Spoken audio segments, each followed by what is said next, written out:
Sandra Dee was brought to the screen when she was far too young, with a crystal-clear face, innocent eyes, and a smile that made all of America believe she was the perfect embodiment of the good girl. In just a few years, Sandra Dee became Hollywood's biggest teenage icon in the late 1950s, her name appearing on movie posters, magazine covers, and in the pure, idealized dreams the public wanted to believe were real. But behind that image, polished to the point of being sterile, was a completely different person.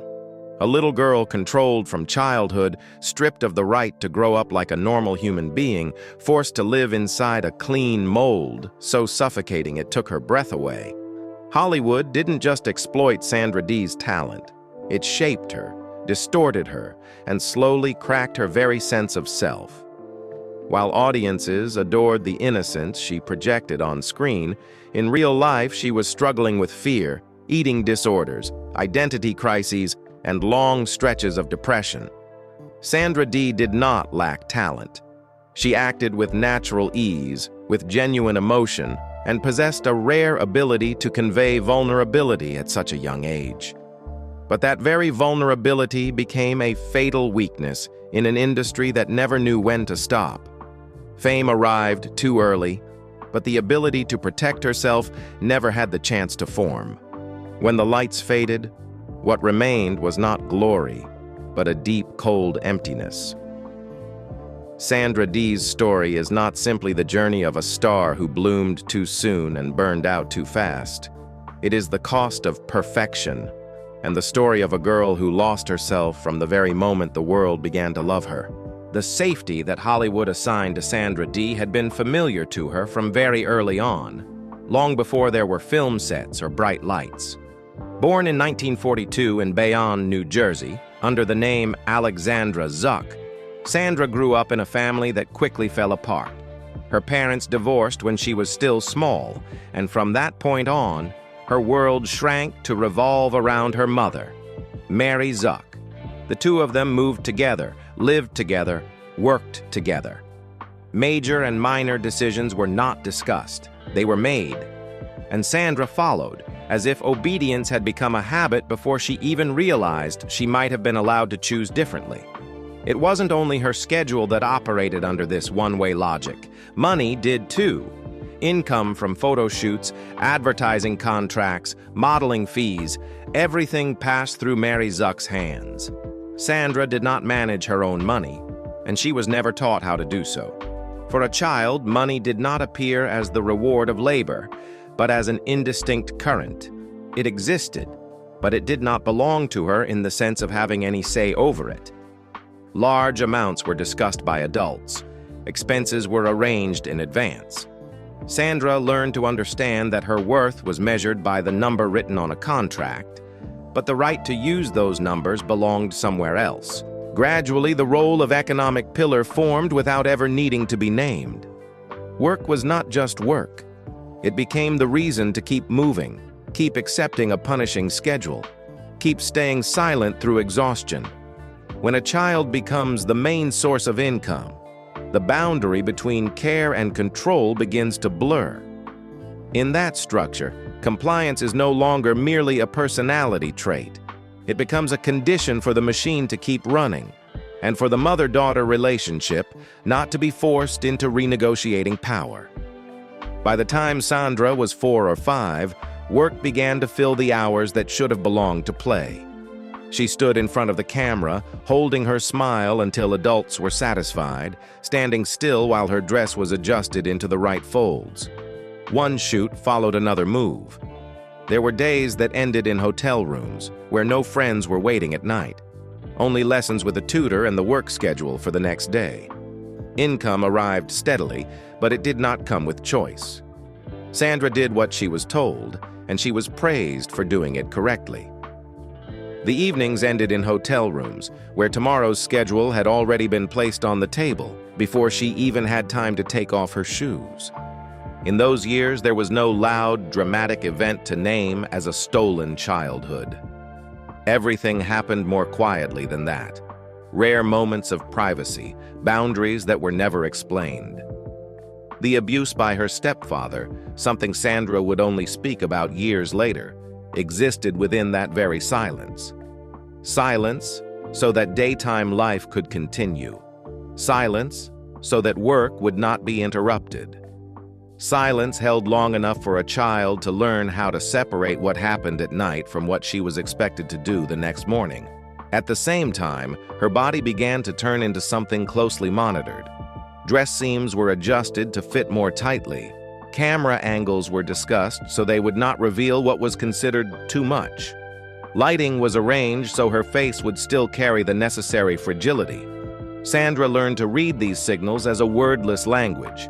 Her body was not simply her own. It was part of a frame that had to be kept in proper proportion. Fame found Sandra Dee before she was old enough to understand what it really was.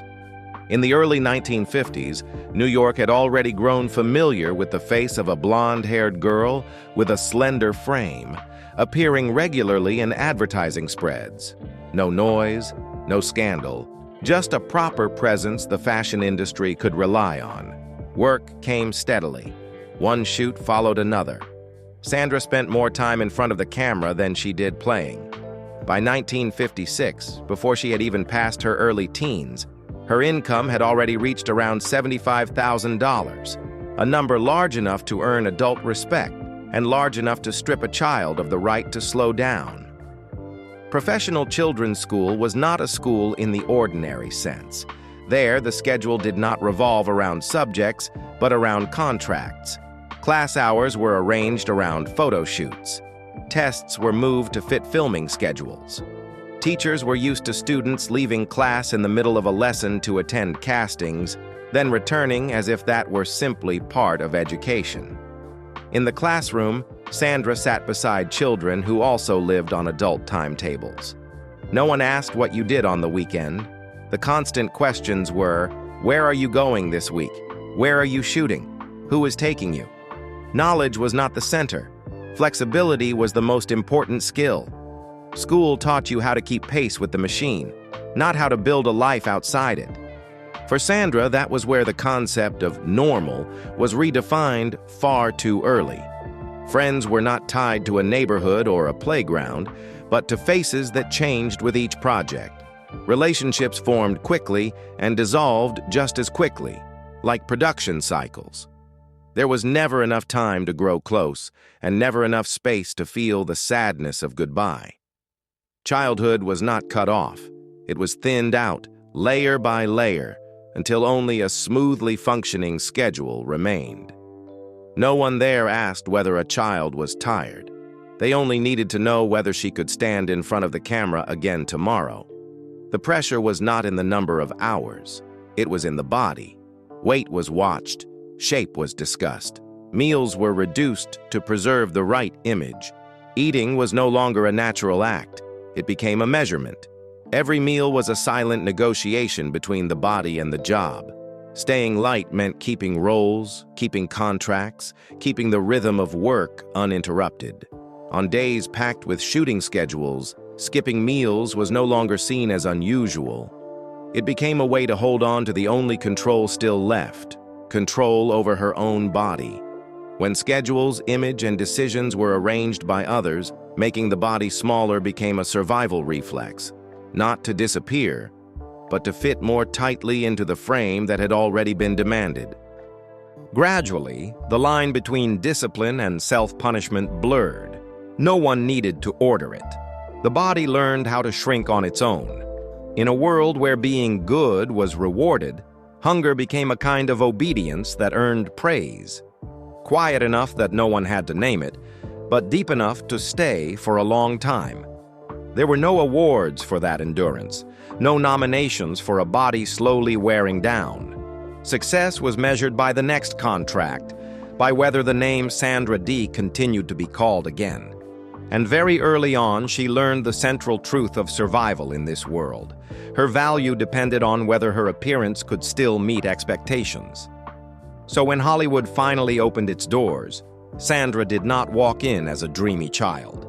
She walked in with a habit already trained into her, the habit of placing herself second beneath the lights.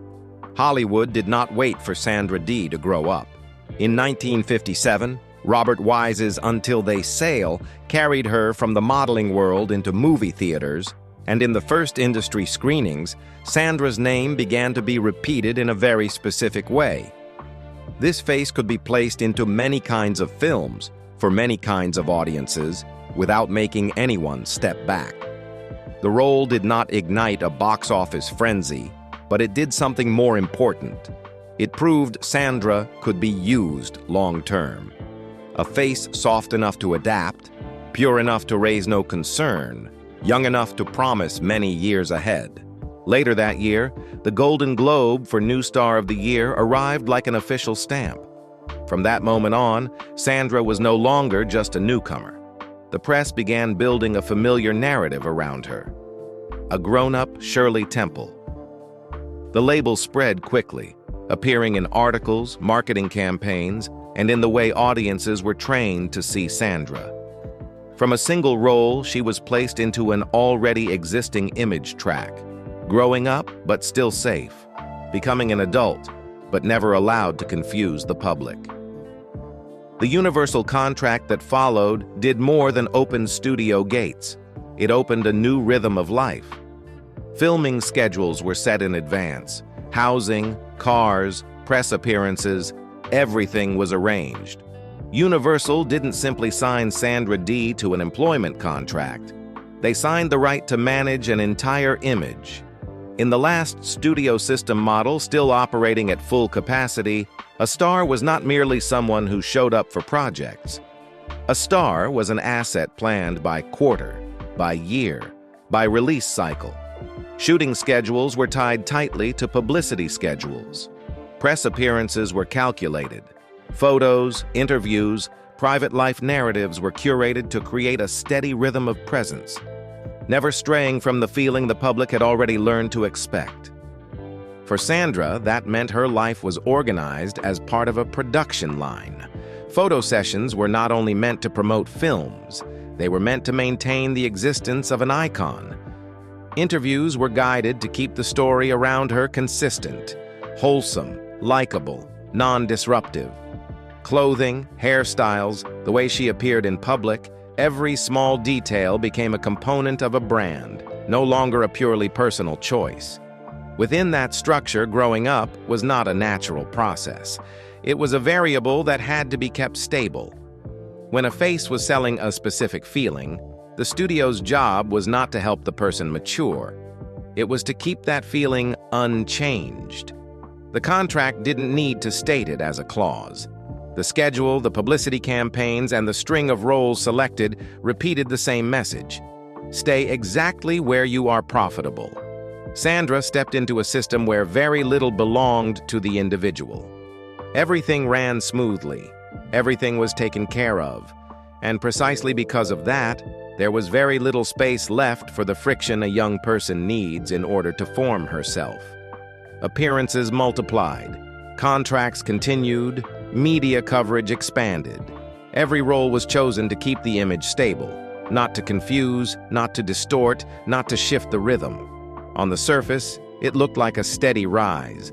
Inside, emotional growth was slowed down. Under the studio lights of the late 1950s, Sandra Dee was not simply being cultivated as a new talent. She was being preserved as a best-selling template. A template that had to remain intact so the system could continue to rely on it for years. In 1959 did not arrive as progress. It arrived like a lock. With Imitation of Life, Universal didn't just have a hit film, they had a phenomenon. The box office passed $50 million, making it the studio's most successful release at the time. Theaters were packed. The press repeated her name relentlessly. In promotional photos, Sandra Dee was not the dramatic center of the story, but she was the emotional center audiences carried out of the theater. A young face tied to purity inside a story filled with racial, class, and family conflict. Hollywood saw a formula in that. Place innocence beside tragedy and let the audience cling to that smile like an anchor. Almost at the same time, Gidget arrived and opened a new image, the beach girl. Youthful, bright, non-threatening, never unsettling. The film wasn't merely successful. It created an icon. Sandra was no longer simply a young actress. She became the template for a certain kind of American teenage girl, energetic, adorable, without shadows. The beach movie genre took shape from that point forward, and Sandra Dee's face became one of its first blueprints. A Summer Place continued to push that wave higher. The box office exploded. The soundtrack became one of the most recognizable melodies of the era. The film tied Sandra's name to a softened romance, a world where adult tensions were wrapped in the presence of pristine youth. Every time her name appeared on a poster, the audience knew what it would receive. Not shock, not disruption, but reassurance. 3 films, 3 layers of symbol, and from that point on, an equation was carved into the public memory. Sandra Dee meant innocence. No sexuality, no rebellion, no danger. It was no longer a role, it was an industrial identity. Theaters stayed full. Her name filled posters, entertainment pages, rankings most people never studied, yet everyone remembered as right. Everything ran so smoothly there was no room left for deviation. A familiar image began to hold value like a guarantee. And when a face becomes a guarantee, every small change is weighed like a risk. In that relentless rhythm, Sandra did not simply stand at the top.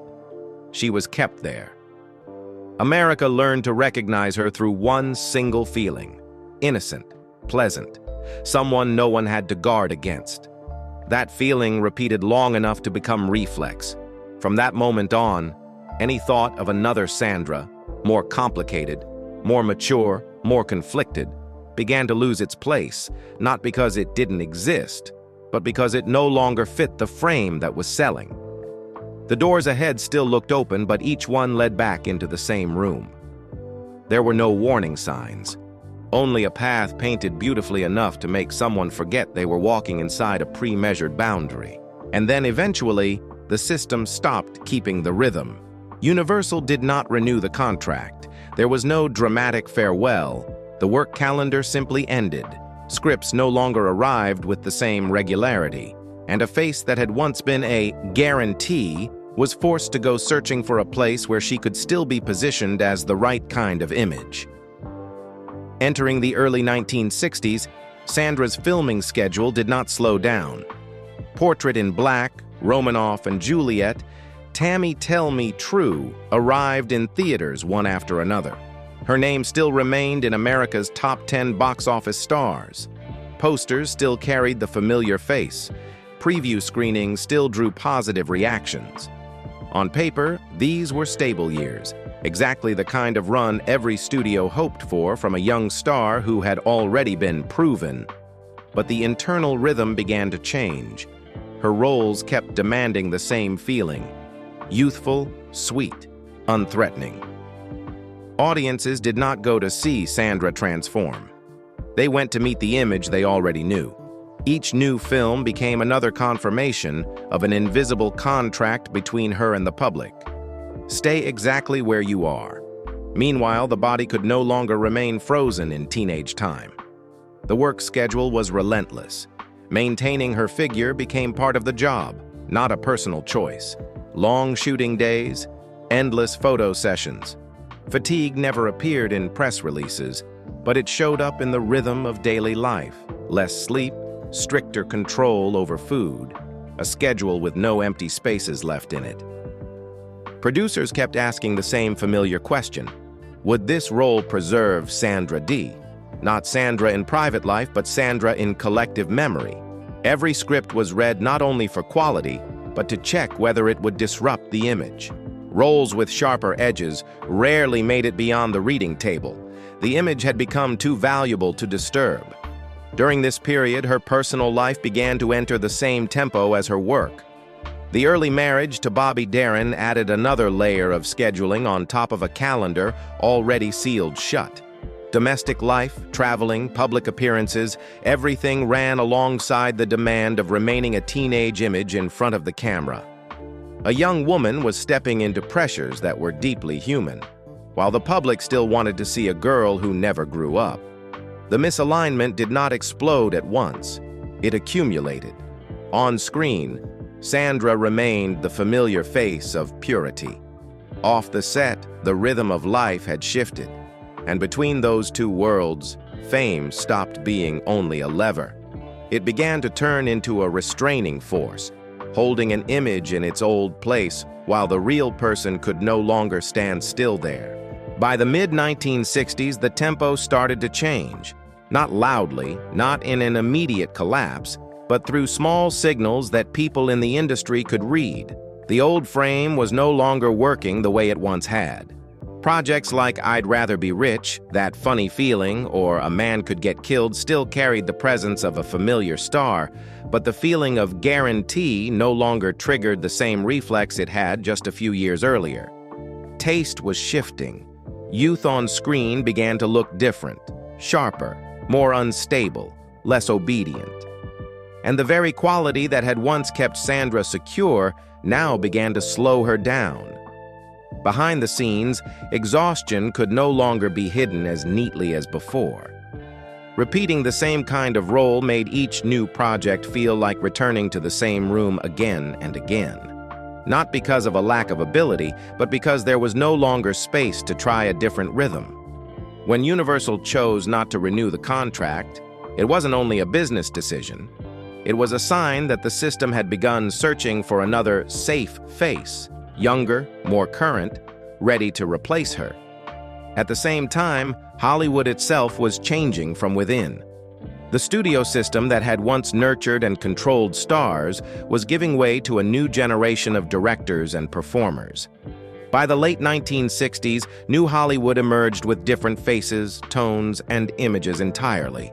Sharper, rawer, more willing to place instability, sexuality, and rebellion on screen.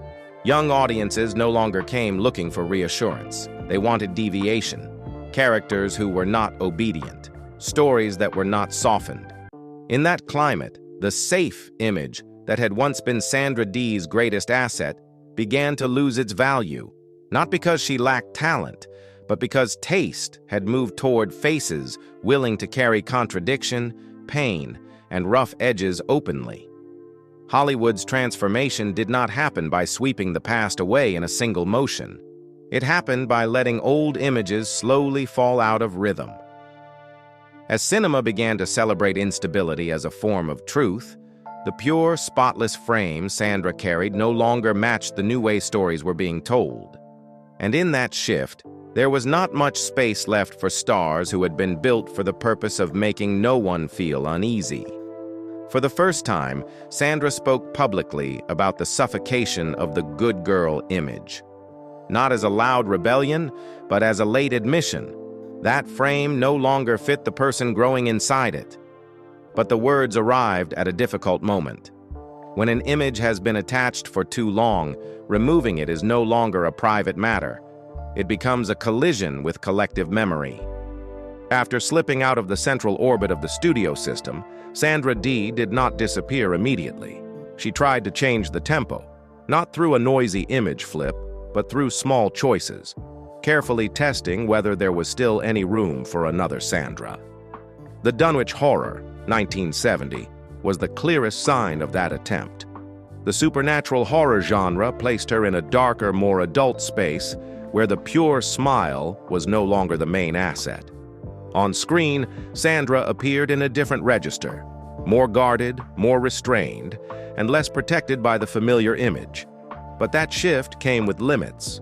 She refused nude scenes, holding on to a personal boundary at a time when late 1960s, Hollywood was becoming increasingly open and direct. The decision did not carry performative moralism. It felt more like a survival reflex. When an entire career has been built on controlling the body and the image, keeping even a small part of the right to decide becomes one of the few ways left to protect oneself.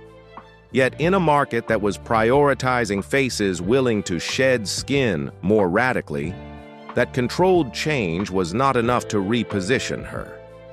Television became the place where Sandra appeared sporadically, no longer at the pace of a box office star, no longer at the center.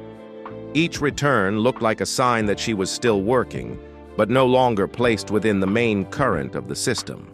There was no single dramatic fall, only a gradual fading, from a national image to marginal roles, from commercial certainty to irregular opportunities. At this stage, the effort to escape the symbol was already visible. But when the symbol had once been the reason an entire career could exist, stepping outside it was not only personal or artistic. It required a system willing to recognize Sandra Dee as a human being in motion, not merely as the safe memory of an era that had passed. And in that overlap, Sandra stood in an uneasy position. No longer the image Hollywood needed, yet not given a space wide enough to become a different version of herself on screen. Yet, what would later be folded into Dream Lovers did not come from the final quiet years. It had begun much earlier, back when Sandra was still being seen as that girl, when a love story that was supposed to open the door to a private life instead pulled old wounds straight into the structure of marriage. When Sandra Dee and Bobby Darin met on the set of A Summer Place, both of them were standing in the moment Hollywood loved most, young, famous, and positioned at the center of an image frenzy that did not allow anyone to slow down. They did not come together the way two ordinary people meet in everyday life. They came together inside a space where every gaze had already been prepared, where every smile carried expectation, and every decision was framed as part of being a young icon. Bobby entered the relationship with a life rhythm shaped by an early awareness of death. A childhood heart condition meant he never lived as if time were something that could be postponed. Life had to be lived fast. Success had to arrive quickly. And love, in that sense, could not wait either. For Bobby, love was not only emotion. It was a way of proving that he was alive, right now. For Sandra, that love meant something else entirely. She was only 18. She had never truly had a period of adulthood outside the control of other people. In Bobby, Sandra did not see only a famous man. She saw an escape, someone who could belong to her, a space no longer defined by her mother, by contracts, by the good girl image that had been framed since her adolescence. The relationship moved quickly not only because of feeling. It moved quickly because both of them needed it as a way out of structures that were tightening around them in different ways. The decision to marry carried urgency, but it also carried a quiet form of defiance. For Sandra, it was one of the rare moments in which she chose something for herself, even though the price of that choice had not yet revealed itself. Their wedding was packaged by the press as a modern fairy tale. Two young, beautiful, successful faces, a Hollywood golden couple. The public saw romance. They saw two icons standing side by side and called it destiny.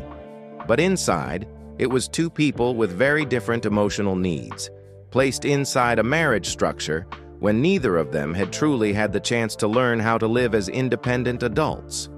Sandra stepped into the role of wife, without ever having lived a life where she managed herself, set boundaries, or protected what was most vulnerable inside her. Marriage, rather than becoming refuge, gradually became the space where old injuries began to surface. The things that had once been kept silent did not disappear.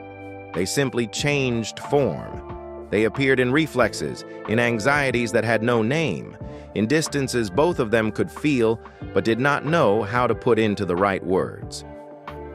When Sandra became pregnant and gave birth in 1961, it was not a season lived in a slower rhythm. The work schedule remained dense. The pressure to preserve her image remained present. The body had to be both biological and commercial, healing, while still maintaining an image that was not allowed to change too much. Medication began to enter daily life as part of the machine. Pills to keep energy, pills to keep the figure, pills to keep appearing as if nothing had changed. Gradually, the boundary between medical support and dependence blurred. The body was no longer only a place that gave birth. It became a battlefield where work, image, and biology collided every day. The miscarriages that followed did not become public stories. There were no rituals for grief, no space to stop. Those losses happened in silence, as if the body were simply not cooperating, rather than enduring repeated biological and emotional shocks. Each time, guilt formed without anyone needing to plant it. The sense that the body was betraying her, that she was not good enough, that something inside was not working properly. At first, medication was a way to keep showing up. Later, alcohol and pills became a way not to remain with what had just been lost. Those thoughts were never spoken aloud, but they accumulated. Depression deepened. Alcohol and medication were no longer only tools for work. They became ways of not having to stay fully present with loss. What happened in childhood did not stay quietly inside memory. It did not remain as a closed story. It continued to operate silently in the way Sandra entered every relationship, in the way she allowed others close, and in the way she withdrew when intimacy began touching the places where her body no longer felt safe. The harm that happened in her family when she was still very young was not only a single incident. It broke the foundation of self-formation itself, the sense that her body belonged to her, that personal boundaries would be respected, that if pain was spoken, an adult would stand on her side. When the truth is forced into silence, when words are not protected, that lesson does not disappear with time. It only changes form, quietly traveling with a person into adulthood, shaping how they see the world, how they love, and how they treat themselves. In adult life, intimacy is no longer simply a place to be close. It becomes a territory that is both desired and feared. The body, once controlled, once violated, is no longer a refuge. It becomes a place that is hard to remain inside for very long. There are moments of closeness that can awaken old sensations without requiring a clear memory.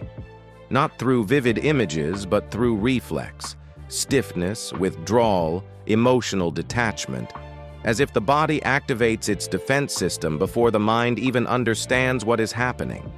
In marriage, these things do not appear as a story fully told.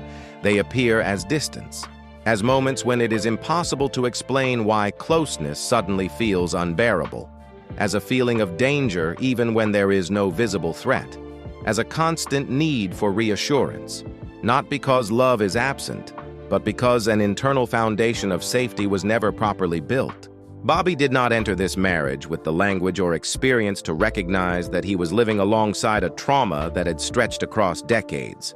He could see instability, but he could not see its deeper origin. He carried fractures of his own, a life lived at high speed, a constant awareness of death, a way of loving that pushed forward rather than stayed. Two wounded people, damaged in different ways, placed in the same space, do not automatically create healing. They did not hurt each other intentionally, but the unhealed parts in each of them kept touching. Every misunderstanding, every moment of breathlessness, every time one could not remain long enough for the other. These were not only marital conflicts, they were collisions between two painful histories that had never been named correctly. And inside that space, love, even if real, was not enough to compensate for the years Sandra had learned to survive through silence, through endurance, through placing her body and emotions beneath the needs of others.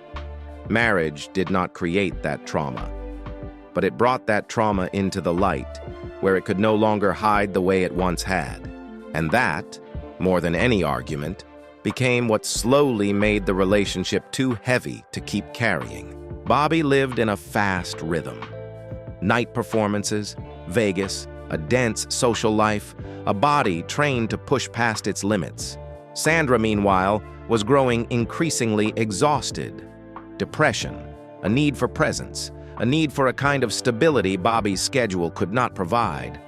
The mother-daughter bond did not retreat when Sandra married. It only changed shape. The phone calls still came regularly. Small decisions still arrived from outside the marriage, schedules, public appearances, the organization of daily life.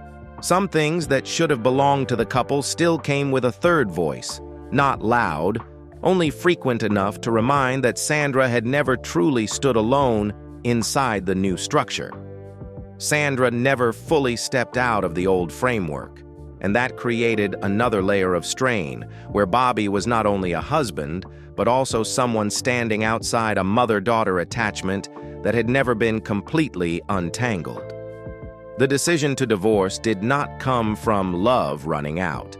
It came from no longer having the psychological capacity to remain inside the same structure, no longer having the strength to keep holding the image, the family, and the unprocessed trauma all at once. After the divorce, a paradox appeared. The two of them grew emotionally closer.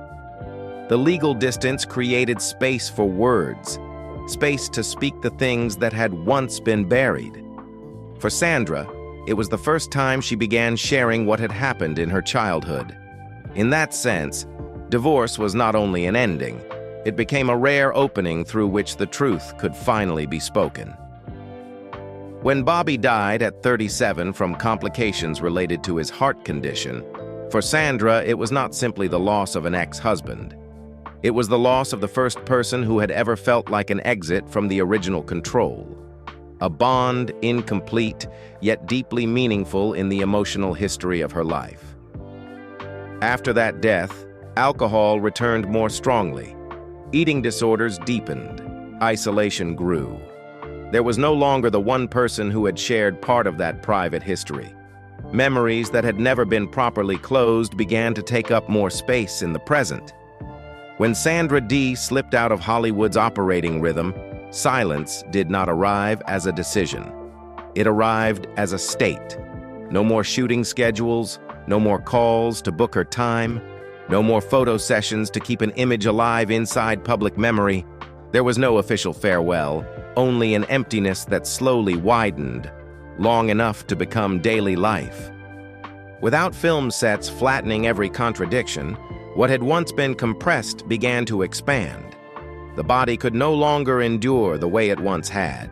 Eating disorders, alcohol dependence, and accumulated exhaustion were no longer shielded by a schedule. There were no longer roles to live inside, no longer an image to lean on. Remaining with herself became unavoidable. Lost, 1983, quietly closed her presence in cinema. In the same rhythm, her later life would continue. No announcement, no marker, no moment for the public to notice that a former national icon was gradually living outside the lights. In the years that followed, her life narrowed. Her social space grew smaller. Connections diminished. Old wounds did not need to be provoked. They simply appeared in the way each day passed. Slow, heavy, with little escape. There was no longer a system to keep the tempo. No structure left to postpone emotion. In 1994, Dream Lovers arrived not as a comeback campaign, but as a late act of reclaiming the right to tell the story. Not to shock, not to correct an image, but to place into language, for the first time, what had been kept silent. In the memoir, Sandra was not trying to rebuild a career. She was rebuilding memory, the abuse, the eating disorders, the alcoholism, the unnamed losses, the voids inside the marriage, the things that had been pushed aside so the machine could keep running. The book did not make the past lighter, but it changed the past's position. From an unseen force controlling everything, it became something faced directly, not to heal completely, but to no longer be ruled entirely in silence. Sandra Dee's final years did not carry the shape of a return. They carried the shape of prolonged confrontation, kidney failure, a body gradually weakening, biological consequences of years of self-erosion that could not be reversed. No stage, no film set, no system left to shield her. Only a body that had carried too many layers of history. The history of control, silence, endurance, and placing herself beneath the needs of others. Sandra Dee died in 2005, not in a moment shaped into a cultural symbol, There was no collective frame, no shared pause for a culture to stop and look back. Her passing did not create a wave of reflection, did not interrupt the flow of entertainment, did not force the system that built her image to examine itself.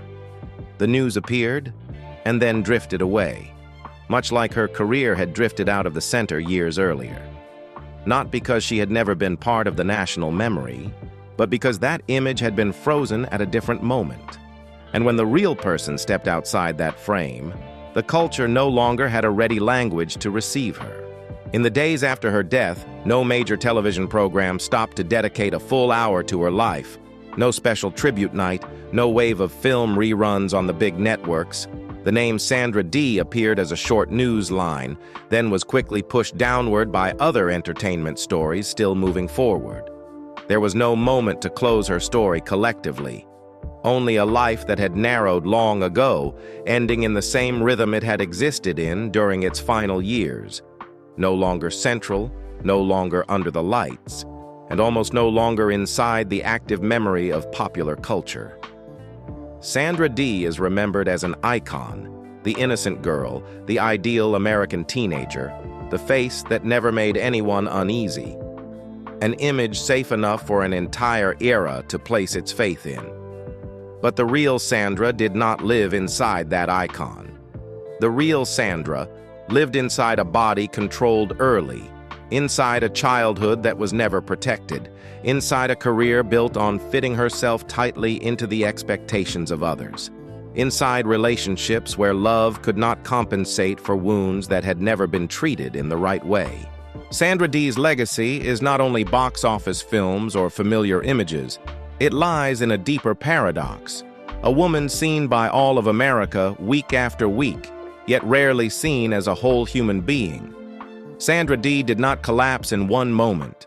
She wore down over time, through each role that demanded the same image, through each controlled meal, through each silence required so everything could keep running, through each loss that was never allowed to stop long enough for grief. The tragedy was not that she became an icon. The tragedy was that she was never allowed not to be one.